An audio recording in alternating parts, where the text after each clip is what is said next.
नमस्कार। आज महानगरपालिकेसमोरून आम्ही जे उपोषण चालू आहे, हिनानगरमध्ये अनेक समस्या आहे। जालना रोडपासून सावंगी बायपासपर्यंत रस्त्याचं काम रखडलेलं आहे।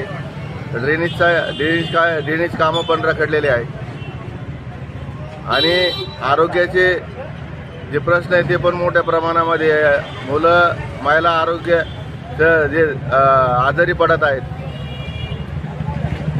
लाईटचे प्रश्न आहेत, पाण्याचा मोठा प्रश्न आहे। महानगरपालिका प्रशासनाने जे काम चालू केलं ते पण रखडल्यामुळं येण्या जाण्यास त्रास सहन करावा लागत आहे। कारण आता निवडणूक लागणार आहे, ते निवडणुकीच्या काळामध्ये ते काम होणार नाही।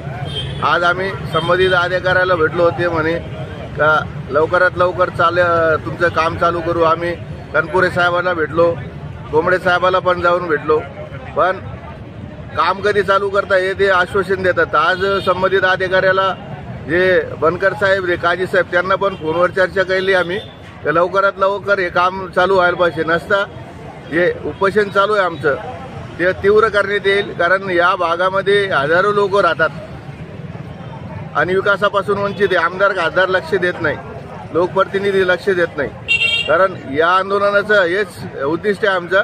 कारण या भागामध्ये हिनानगर, पटेलनगर, सावित्रीनगर भागामध्ये विकास व्हायला पाहिजे। नसता आम्ही आमच्या स्टाईलने परत उपोषण करू, एवढं सांगतोय। धन्यवाद।